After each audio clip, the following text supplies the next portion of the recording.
Bueno, Facundo, gracias por estar acá y por tu testimonio, ¿no? La sociedad creo que debe agradecer a la gente que trabaja por nuestros jóvenes y que trabaja en los lugares donde por ahí no es tan cómodo vivir, pero ahí realmente es donde se hacen las historias. Pero para conocer un poco más tu historia, me gustaría saber cómo fue que nació tu vocación. Bien, bueno, yo siempre de la vocación divido en dos, ¿no? Una es la vocación a ser cura y la otra es ser cura en la villa, que es lo que soy, ¿no? La, la vocación de ser cura nació de un modo muy raro porque yo estaba de novio, tenía casi todas las materias de la facultad aprobadas, trabajando con otra perspectiva. Y de pronto, trabajando en una parroquia, con grupos misioneros, con contacto con realidades así también duras y demás, porque íbamos a misionar a villas y todo, pero desde el punto de vista laico. Y ahí yo creo que ahí surgió, primero como una especie de llamado, si fuera cura, ¿qué pasa, no? ¿A dónde iría? ¿Qué pasaría? Y bueno, fui a ver a un sacerdote muy amigo para preguntarle y me empezó a decir, a ver Facu, a ver, espera, vos estás de novia, ¿hace cuántos años? Y 5 años y pico.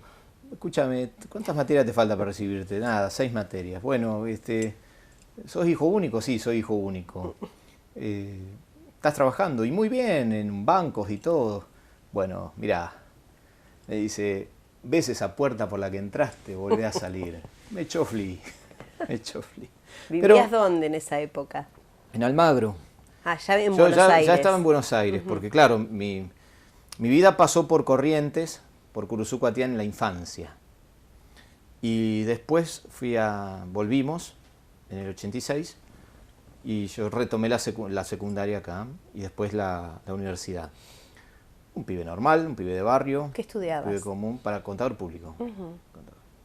Y eso para mí fue muy importante, también mi familia, ¿no?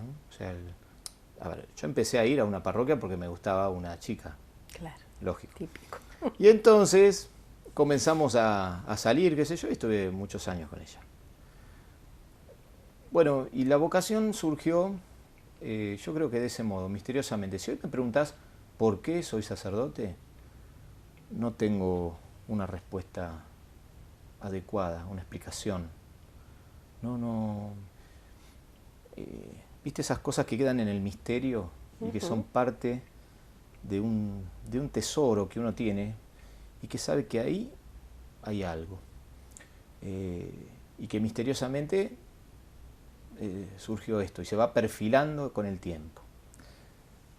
Obviamente la vocación, como decíamos decimos siempre, ¿no? Se puede descubrir o no descubrir. Si uno la descubre, se puede aceptar o no aceptar. Y si uno la acepta, se puede vivir bien o vivir mal, ¿no? Esa es la... Y sin embargo, bueno, esa fue la primera vocación, la de descubrir el sacerdocio. Que también mi familia tuvo que ver un poco. Mi papá no eran practicantes, no eran de ir a misa, pero creía mucho, mis viejos. Mi madre me apoyó de entrada, a mi papá le costó un poquito. Ellos hoy ya no están, fallecieron y no me vieron sacerdote. Eso fue algo muy, muy raro, porque venían con enfermedades, con cosas, ¿no? Y yo estaba convencido de que me iban a ver cura. Cuando yo me voy a ordenar sacerdote, me acuerdo en el 2007 con el grupo de mis compañeros, ¿Qué edad tenías? y en ese entonces 35. Yo entré a los 27 al seminario. Como quien dice, la carne al mundo y los huesos para Dios. De grande. Éramos una camada grande, somos una camada de curas grandes. Bueno, Bergoglio nos ordenó sacerdotes, ¿no? Y yo recuerdo claramente que el día de la ordenación, Bergoglio nos reúne a todos al principio, antes de ahí en Argentinos Juniors, en una 15 nos ordenamos, en un microestadio. Me llama aparte y me dice, Facundo, quiero hablar con vos. Digo, padre, me dice, yo recé mucho por vos, porque vos viniste solo. O sea, hijo único, Claro. y con mis papás en el cielo. Vos viniste solo. Pero quiero que recuerdes esto. Me dice, los padres son las raíces. Cuando uno toca las raíces, claro, todo el árbol se resiente. Dice, pero ahora las raíces están en el cielo y por eso están más firmes que nunca. Bueno, eso me lo acuerdo. Qué bárbaro. Desde ese día. Y claro, tan claro siempre Bergoglio, ¿no? Tan claro. Tan clarísimo, clarísimo, clarísimo. Y recuerdo que, bueno, después se fue, bueno, ya se había perfilado la vocación en la villa, porque yo ya de seminarista empecé a vivir en las villas y a... ¿Por qué buscaste las villas? Otro misterio, que solo Dios sabe por qué, pero en el seminario, te cuento, por supuesto que de chico siempre me gustó mucho dar una mano más concreta, ¿no? Así en cuestiones marginales y todo. Yo viví en el campo. En el campo es muy sufrida la vida en el campo, Sí. ¿no? Me acuerdo, mi papá me levantaba a las 5 de la mañana, 4:30, para ordeñar las vacas. Me decía mi viejo que en la vida hay que aprender a ganarle al sol. Siempre, me acuerdo de eso. Ya, papá, pero no se pueden ordeñar más tarde las vacas. No, porque más tarde el ternero ya, bueno, y todo eso. Y entonces me levantaba temprano, íbamos las noches de tractoreada. Todo eso es muy, muy dura. Y aprendí mucho de eso. Muy duro, pero la muy vida del sano. campesino, vamos a decir. Y sanísimo, claro, sanísimo. La vida del campesino. Después, a lo largo del tiempo, fui a algún grupo misionero, íbamos a las villas, juntamos ropa, esto, lo otro. Y también me acuerdo de esto. En el seminario, yo me acuerdo que me escapaba los lunes a la noche y me iba a lo que allá en Buenos Aires llamamos la Noche de la Caridad, que es ir a visitar a los indigentes. Y entonces les llevábamos un plato de comida, qué sé yo. Y me iba con una parroquia, Loreto, que es de donde salí, en la vocación, digamos, y demás, estaba trabajando allí. Y no había dicho nada yo. Hasta que un día el superior viene y me dice, Facundo, ¿qué pasa que no estás los lunes en la reunión? Bueno, estoy yendo a tal lado, qué sé yo. Y me dice, bueno, lo podrías haber avisado, pedido permiso. Bueno, algunas cosas se pide permiso y otras se pide perdón. Y entonces me dejaron y me gustaba mucho. Volvía en el tren, había un tren que se llamaba el tren blanco, que era para los cartoneros. Claro. Y entonces teníamos que subir los carros al tren y yo me bajaba en la estación de Devoto, por la ventanilla me bajaba porque no podía, era el padrecito del tren blanco y yo recién estaba entrando al seminario, recién empezaba. Y pasó el tiempo y ya me destinan a otra parroquia y cambia un poco la cosa y entonces en lugar de ir ya dejo de ir a las Noches de la Caridad y comienzo a ir a los institutos de menores, donde están los chicos presos. Y allí con los chicos presos, fue hermoso porque íbamos, había cada chico, cada historia, 13 años, 14, ¿no? Menores de 18. Los pabellones. Entonces fui al San Martín, al Roca, al Agote, bueno, empezamos a ir un poquito a todos. Y después, ya llegando los últimos años del seminario, los últimos 2 años de seminarista, le pido hablo con el superior y le digo, mira, quiero ir, si puedo, de seminarista a la villa. Y entonces me mandan, no sin antes preguntar, qué sé yo. Digo, pero no a cualquier villa, a la villa del padre Pepe Di Paula, porque yo ya lo conocía, que habíamos hecho una misión allá. Gran hombre. Contagia. Gran hombre y gran sacerdote. Gran hombre y gran sacerdote. Una persona que fue para mí y para todos los que pasamos por allí como un norte, ¿no? Y en eso, y bueno, y guardamos una hermosa amistad a partir de entonces.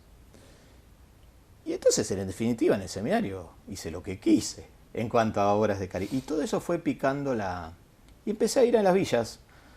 Empecé a vivir en la villa y mientras terminaba el seminario me fui después, bueno, nos ordenaron diáconos, sacerdote, y me quedé en la Villa 21. Y ahí estuve muchos años. hasta el 2013. Con el padre Pepe trabajando. Claro, el padre Pepe en realidad se tuvo que ir en el 2011, a principios, Claro. porque tuvimos en el 2009, el equipo de curas de las villas de Buenos Aires hicimos un documento Sí. sobre la droga en las villas. Lo titulamos La droga en las villas despenalizada de hecho.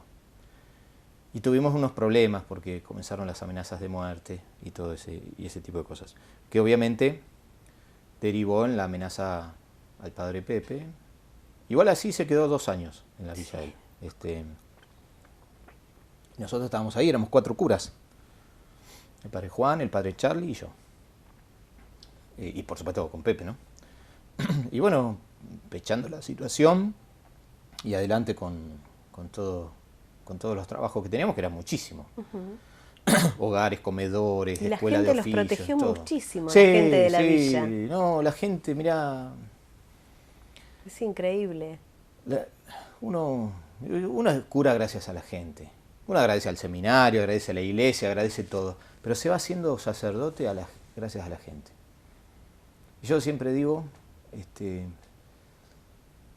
justamente qué triste, ¿no? Por ahí el cura que celebra solo la Eucaristía y no la existencia y no la vida, ¿no? Porque vos no podés con tanto amor, tanta cosa, y nosotros vamos a aprender a las villas, lo primero. Y eso nos hace quizá mejores, en el sentido, mejores personas. Ricos, Claro. claro. Siempre, siempre, siempre. Bueno, y esa es un poco la historia de cómo nací y después continúo yo en la villa, hasta hoy, hasta el día de hoy, que estoy encargado de otra parroquia en otro sector de Buenos Aires, de la Villa INTA y la Villa Sildañez, 2 villas, ¿no? ¿Las problemáticas se repiten en las villas? Sí, normalmente sí. O sea, los problemas más graves que tenemos son la droga y la violencia, para categorizar de algún modo. Y ahí viene todo el trabajo de prevención y el de recuperación. Recuperación es cuando ya llegamos tarde. Prevención es toda la movida con chicos, jóvenes, campamentos, escuela, no sé. Toda la actividad que se puede hacer con los chicos. En cambio, con los más grandes y con los jóvenes también, escuela de oficios, escuela secundaria, qué sé yo. Y después ya cuando ya viene la problemática de la adicción que ganó a ese chico, que antes que le llegara un cuaderno con un lápiz le llegó la droga, ahí ya interviene otro trabajo muy grande, con un equipo de gente grande, que es la recuperación. Y la contención, ¿no? La contención, porque una el vez que trabajo se con la familia, todo. recupera hay que contenerlo. Ah, sí, por supuesto. ¿No? De hecho, a ver, la recuperación no es solamente que deje de consumir. Claro. Es un aspecto. Sería como el paliativo inmediato. Es un aspecto. O sea, el hecho es que ese chico, o sea, es parte de la recuperación que deje de consumir, pero hay que recuperar la dignidad. Claro. O sea, nosotros decimos que la droga, el problema de la droga es un problema profundamente espiritual. No decimos religioso. No. Es otro tema. Espiritual. Es la pérdida del sentido de la vida. Ese chico que perdió ese sentido de la vida, hay que devolvérselo. Entonces, rompió vínculos con la familia, estropeó relaciones de trabajo, de amigos y demás. Y todo eso se vino a pique y vive para el paco, para la droga, para conseguir el mango, para poder... Y ese es un problema, un círculo como vicioso. A ver, a lo mejor le empezó a vender, le vendió la plancha, le vendió la garrafa, le vendió la heladera, le empezó a desaparecer las cosas a la mamá de la casa, a la madre lo echa de la casa, por ejemplo, ¿no? Comienza a vivir en los volquetes, a quemar cable para vender el cobre, a vender chatarra, para poder conseguir algunos pesos para seguir. Y después empieza a delinquir. Y cuando empieza a delinquir, ¿por qué? Porque nada le alcanza. Vos imaginate, un pibe necesita entre 200 y 300 pacos por día para mantener niveles de ansiedad más o menos estables. Entonces, un paco vale $1, pero ¿quién tiene 300 pesos en el bolsillo para...? Y un pibe de nuestros barrios se enfrenta además a una situación donde no sabe qué puerta tocar. La familia. esa mamá, ¿no? ¿A dónde va? Bueno, y toda esa problemática la estamos trabajando desde lo que nosotros llamamos el hogar de Cristo. Y los centros barriales y demás, que ya está bastante sistematizado el trabajo, con el equipo de curas de Buenos Aires especialmente, y con el padre Pepe, bueno, que fue su creador, y con el padre Charlie y otros curas. Y después se fue ampliando a otras villas. Entonces ya Bajo Flores, Retiro, Soldati, ya otras villas tienen su centro claro, y llevando adelante este trabajo. Y es muy lindo, porque, no sé, hay un alto porcentaje de recupero de los chicos. Muchísimo. Y de prevención. Pero claro, tenemos siempre las idas y vueltas, ¿no? O sea, los chicos... Aparte están luchando con alguien organizado, que es el que vende la droga, con alguien con mucho poder. Sí. La lucha no es de igual a igual. No. Es una lucha desigual, claro. Eso lo sabemos, y el chico especialmente, que tiene problemas. Digo, cuando nosotros decimos que el Paco es el rostro de la exclusión. No es solamente una sustancia que se consume. No. Es el rostro de la exclusión, y el rostro más sangriento de la exclusión. Sí, porque el Paco destruye todo. Destruye la vida, destruye sueños, destruye familias, destruye todo. Y la verdad es que la lucha tampoco es contra, qué sé yo, qué puede hacer uno contra el narcotráfico. Nosotros nos ocupamos de recuperar a los pibes que realmente quieren salir adelante. Y eso nos lleva a la vida en eso, ¿no? Que hemos tenido problemas con el narcotráfico, sin duda. Y lo seguiremos teniendo, supongo. Pero... Facundo, ¿vos notás que este problema no solamente se da en las villas, sino que si uno lo traspola a otras clases sociales, con otras sustancias quizá, sí, que no sea Paco, claro, con otro que por ahí depende la posibilidad económica, pero que también está avanzando en los chicos? Sí, por supuesto. Hoy habíamos tenido unos encuentros con jóvenes, muchos encuentros en distintos momentos que vamos y venimos, a Caña Azul también. Bueno, la problemática es más amplia. Hay cosas comunes, como decíamos, la pérdida del sentido de la vida, ¿no? Claro, se da en cualquier clase social. Se da en cualquier clase social, y vos tenés emergentes. ¿Por qué se da ese sentido de la pérdida de la vida? Bueno, hay cosas que están en crisis, hay una sociedad que está en crisis. Crisis de valores, crisis de compromisos, crisis de responsabilidades, hay un montón de crisis. Traducido en un mundo adulto, digo esto y lo subrayo, en un mundo adulto que le cuesta hacerse cargo de sus pibes. Quiero decir, cuando vos tenés una escuela que es expulsiva, hay un problema. Cuando vos tenés un sistema judicial que no contiene, que no corrige, también hay un problema. Cuando vos tenés una iglesia que excluye, que discrimina o lo que sea, también es un problema. Digo, el mundo adulto es, en el caso de los pibes de adicción, es que todos los que conformamos esa red de adultos que tenemos que hacernos cargo de nuestros pibes, lo hagamos en serio. La escuela, el hospital, el club, la justicia, la iglesia, la ONG, todos. Nadie por sí solo puede hacerse cargo del problema de la droga. Ni la iglesia sola, ni el Estado solo, ni la ONG, ni esto, ni el otro. Solos nada. No llegamos, no podemos. Hay una frase que una vez el padre Charlie la dijo, que es muy gráfica, que es uno de los muchachos que está con este asunto desde el principio, que es, no me acuerdo en dónde la dijo, pero es: señores, si nos corremos todos en el banco, un poquitito entramos todos, ¿no? Entonces, esa es la propuesta que vamos llevando a todos los barrios o a todos los lugares que visitamos. La propuesta de armar centros barriales, en donde la propia comunidad gestiona los recursos que tiene a mano para poder enfrentar los problemas de adicción de los pibes, por ejemplo, está hablando de este tema, es muy importante. Porque vos decís, bueno, incluso cuando no hay una respuesta adecuada del Estado, porque hay una respuesta insuficiente por lo menos. Entonces, cuando vos decís, bueno, no hay una comunidad capacitada para recibir un adicto abstinente, y entonces, ¿cómo lo arreglamos eso?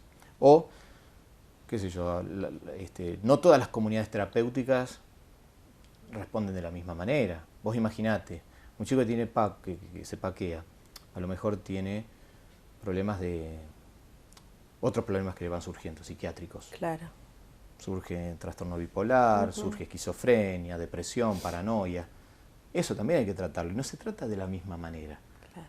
No sé, un adicto, 16 años, que paquea, que tiene esquizofrenia y delinque, Claro. a una adicta embarazada, por ejemplo.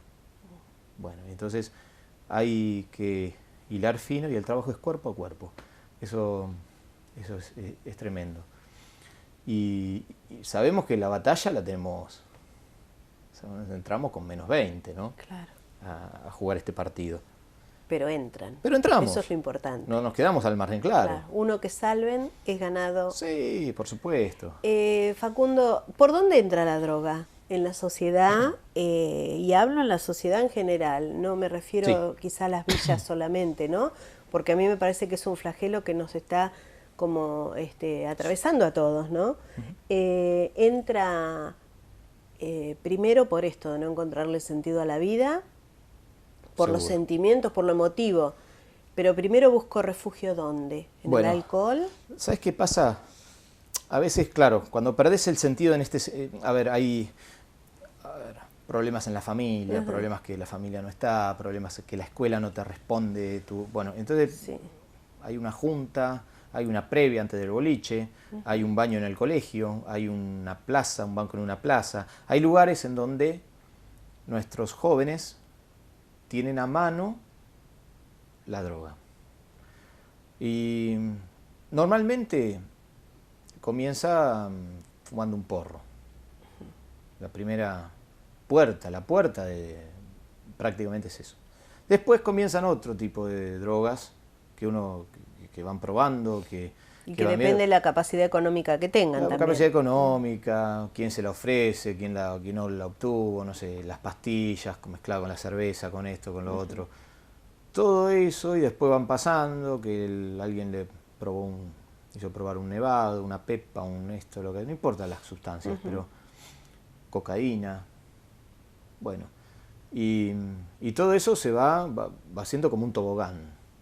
Uno va, y ahí es cuando el chico que al principio pensaba que dominaba la situación, termina siendo dominado por la droga. Claro.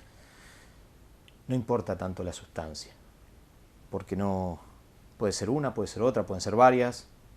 El problema es cuando cómo está su estructura psicológica, cómo queda su estructura emocional, afectiva, su soledad, un montón de su junta, con quienes, sus amigos, quiénes son, que son sus compañeros de consumo, son los amigos que los quieren bien, familia, a veces le da vuelta la cara, porque además tampoco, es decir, ¿qué hace una mamá? ¿Qué puerta toca? ¿A dónde va? ¿Qué contesta? ¿Qué le dice? Me dice, mi hijo se droga. Bueno, ¿le hago la comida o no le hago la comida? Detalles, ¿eh? Sí. ¿Le hago la cama o no le hago la cama? ¿Le tengo preparada, le lavo la ropa o no le lavo la ropa? Y es en el mejor de los casos. A veces los padres niegan sí, por que supuesto. Los hijos consumen, al principio ¿no? siempre. Claro. Al principio generalmente pasa eso. Sí. Hasta que de pronto la mamá le encontró un porro en el bolsillo de la campera. Hasta que el hijo viene y le dice, papá, tengo un problema grave y te lo quiero contar. Y también seguimos hablando del mejor de los casos. Claro.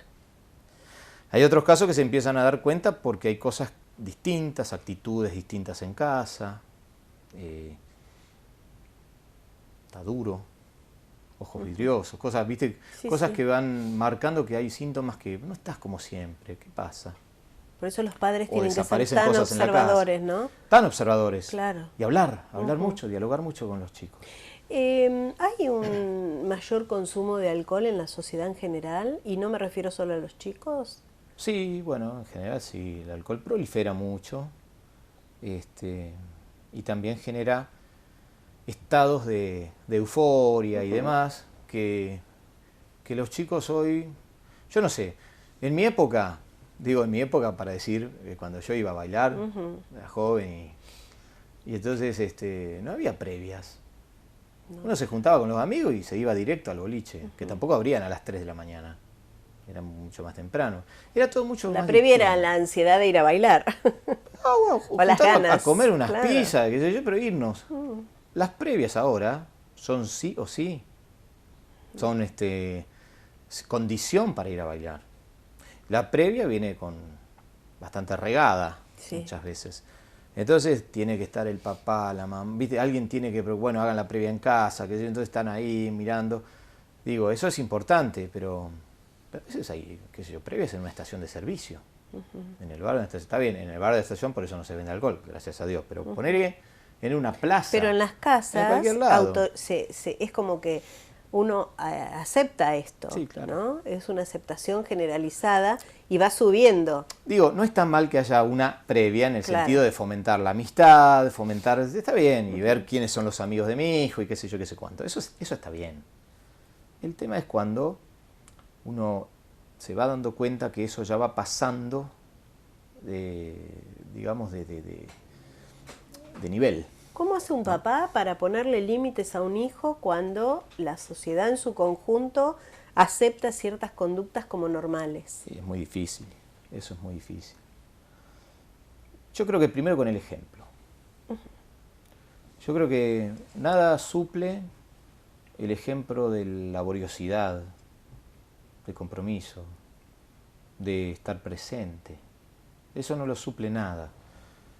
Yo me acuerdo, lamentablemente a veces uno ve generaciones de chicos hoy en día que jamás vieron a su papá trabajar.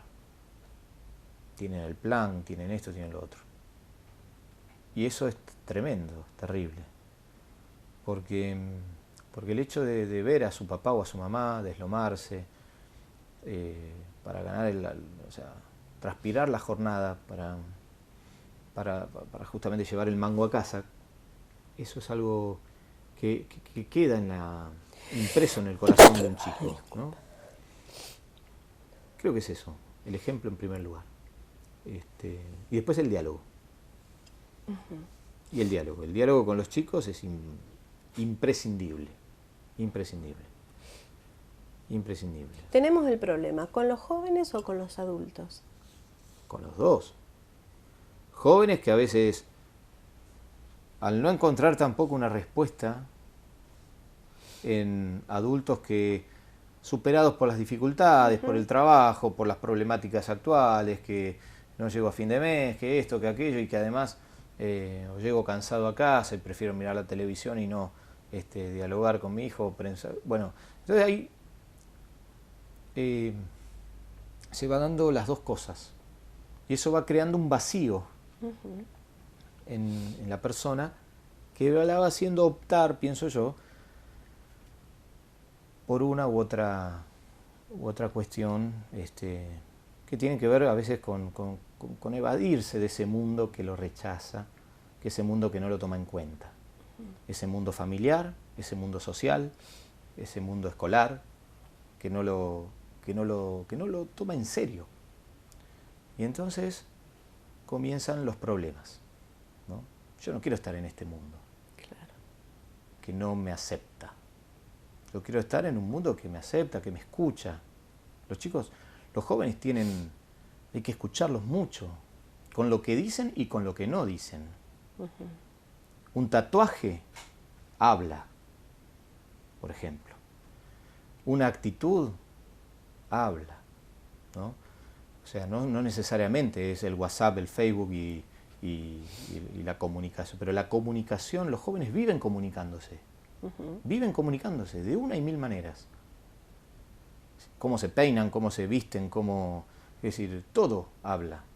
Porque el joven quiere expresarse y quiere comunicarse. Entonces tiene que haber alguien que lo escuche enfrente, ¿no? Familia, escuela, amigos, iglesia, grupo, lo que fuere. Todos somos responsables dentro de una sociedad, ¿no? Exactamente.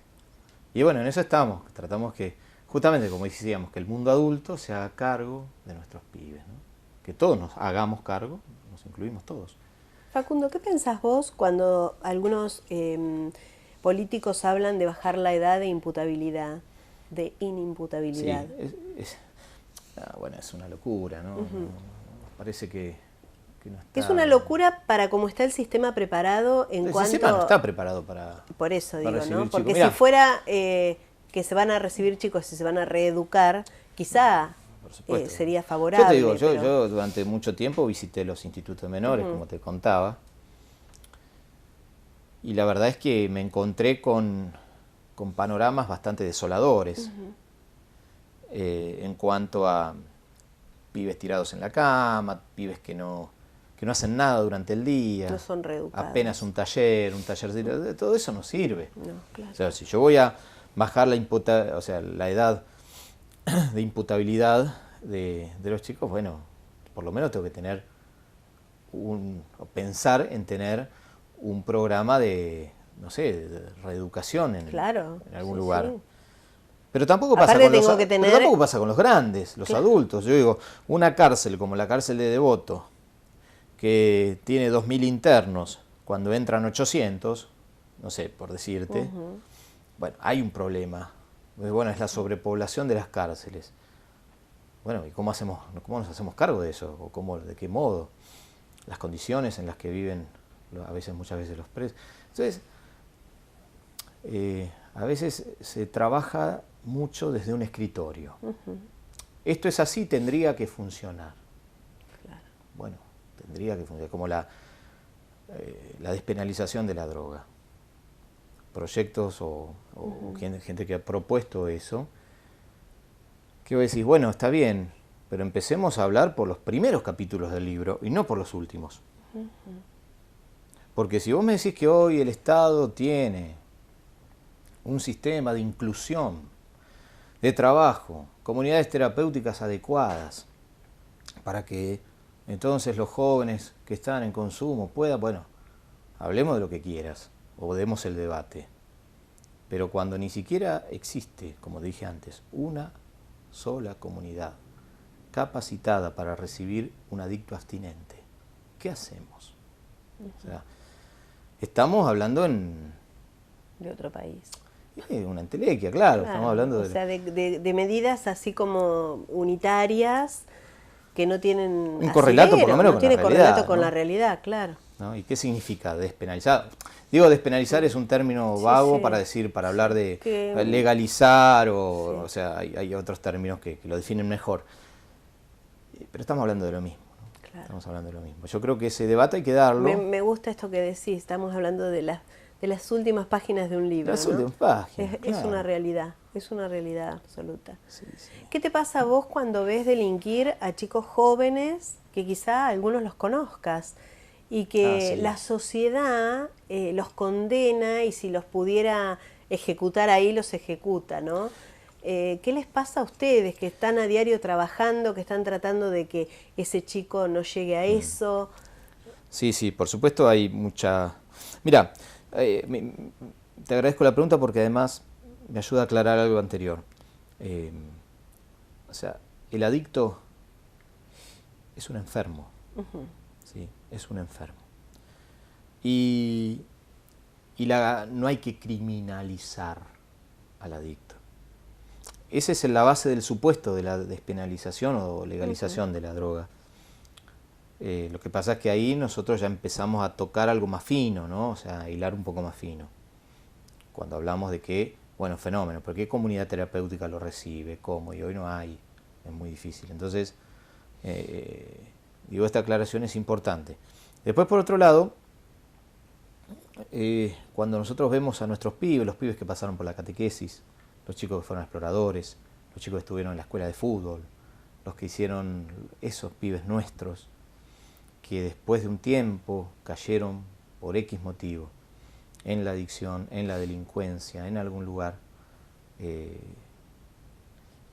los tiene mal y demás, sentimos primero un gran dolor. Claro.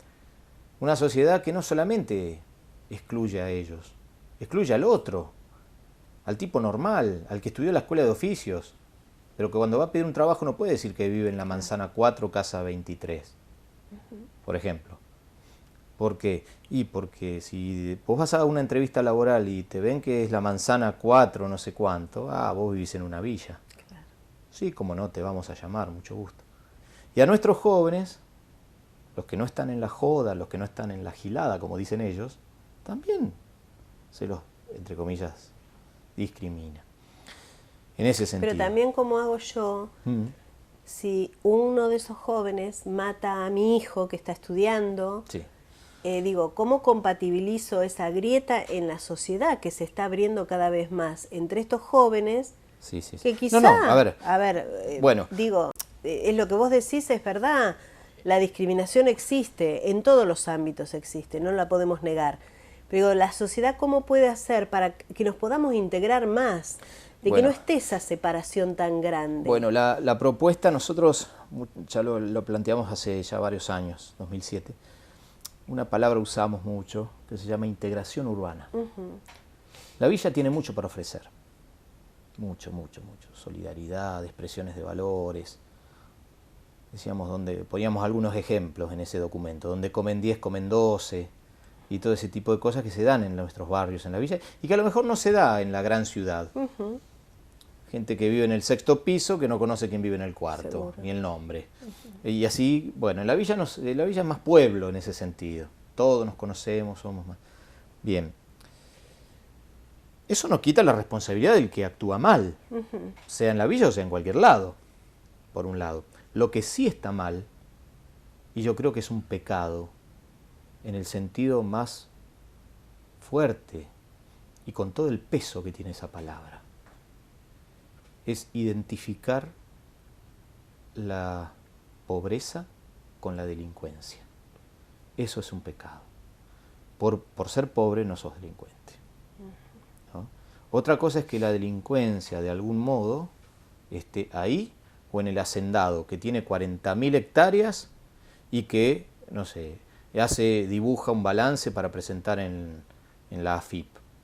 A eso me iba a referir, Estamos. que por ahí la sociedad está condenando y queriendo la pena de muerte para esos chicos, pero no para el que roba millones y millones de dólares, que también generan pobreza, genera esa situación de pobreza, de exclusión y demás. Entonces, no... ¿Por qué la sociedad al otro lo mira distinto? Y bueno, nosotros tenemos... A ver, hay un grado primero de desconocimiento muy grande de lo que son los ambientes pobres y de cómo se dan las relaciones en la pobreza. También hay prejuicios muy grandes, ¿sí? Y hay una hipocresía mayor, ¿sí? Porque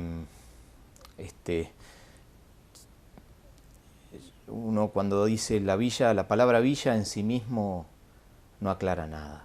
Rotula. Discrimina, claro, rotula. Nosotros siempre preferimos hablar de barrios obreros.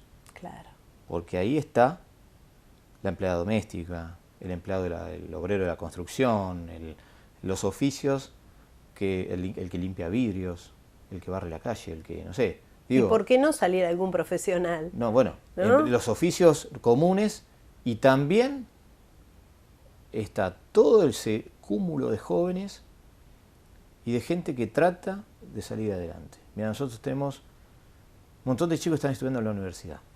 Muchísimos chicos. Que les tocó vivir en la villa, nacer en la villa o tener su familia, y normalmente se vive porque es un barrio más. Claro. Un barrio como cualquiera. Que tiene sus características propias y que en todo caso las primeras víctimas de la violencia en nuestros barrios es la misma gente que vive en la villa.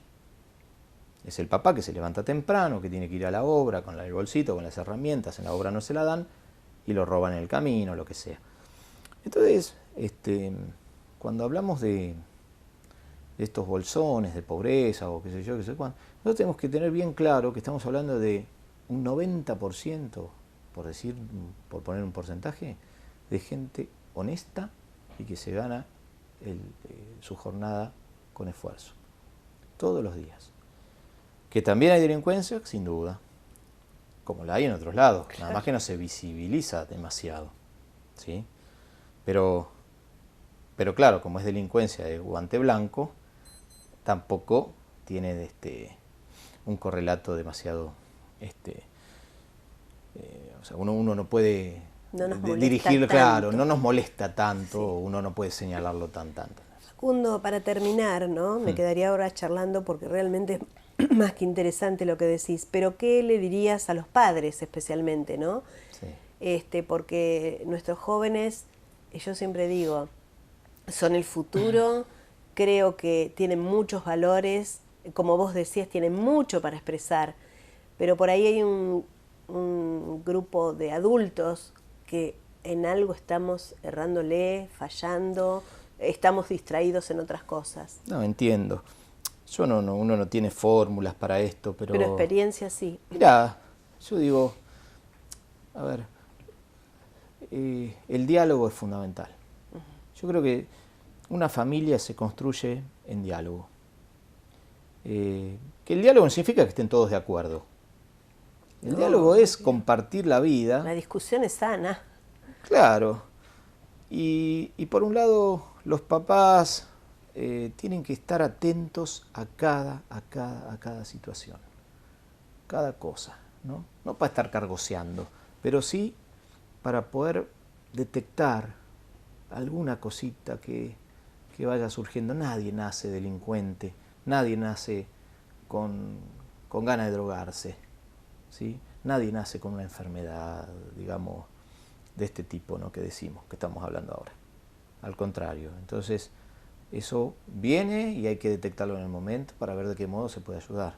Creo que es eso. Y también como sociedad creo que empezar a tener otra mirada más integradora, ¿no? No ser tan discriminante a la hora de ya sea el que puede dar un empleo, o sea, Claro. empezar a confiar, Sí, claro. ¿no? Estamos con una desconfianza y como a la defensiva de todo. Nos cuesta mucho, la confianza cuesta mucho. Una sociedad muy individualista, una sociedad en donde importa el tener más, el ganar más y demás. Y bueno, todo eso genera dejar de lado lo humano, ¿no? Muchas veces. Dejar de lado los valores humanos y las cosas que... Y eso es un problema. Es un problema que como sociedad lo tenemos que resolver, urgente, ¿no? Y atender un poquito más nuestros... ¿qué nos está diciendo nuestros pibes? ¿Qué nos está diciendo la vida de nuestros chicos? Y percibir eso y gozarlo, y disfrutarlo. Y creo que vos en principio del reportaje dijiste una palabra que yo la tomo como conclusión, ¿no? Que es el compromiso, comprometernos más en realmente ayudar al otro, porque a veces damos lo que nos sobra y no lo que le hace falta. Mirá, te pongo un ejemplo, docentes, ¿no? Está el docente que va y transmite contenidos y se acabó la historia. O está el docente que realmente se hace cargo de su grupo y que sus chicos son como sus hijos. Y eso vale oro, ¿no? El médico pasa lo mismo. No sé, y el abogado y el oficio que sea, o el cura, pasa exactamente lo mismo, ¿no? Entonces, el compromiso, la laboriosidad, el esfuerzo, todo eso tiene que estar volcado en lo que uno, en la vocación que tiene cada uno. Y en relación a eso, bueno, trata de ser lo mejor posible y volcar lo mejor posible. Y yo creo que ahí cualquiera de los pibes se da cuenta, los pibes no son tontos. No, claro. Los chicos no son tontos. Se dan cuenta cuando un papá los quiere o cuando los abandona. Los chicos se dan cuenta cuando un docente se preocupa por ellos o no. O cuando el cura le podés hablar y podés confiar un tema o es un funcionario. ¿Se entiende? Sí. Entonces, los chicos no son tontos y buscan siempre un referente. No solamente un grupo de pertenencia y ya está, sino también un referente. Y en eso muchos de nuestros jóvenes se convierten después en líderes positivos de los más chicos. Pues son los mismos pibes de la villa, qué sé yo, y que van acompañando a los demás, y bueno, y eso también es importante, ¿no? Yo creo que va por ahí. Bueno, y Francisco decía dos cosas, dijo una cosa muy importante, para citarlo al Papa también, ya lo hicimos antes, pero dijo, cuiden mucho los extremos de la vida, los chicos y los viejos, porque son la sabiduría. Los chicos porque son el futuro y los viejos porque son la sabiduría, la experiencia.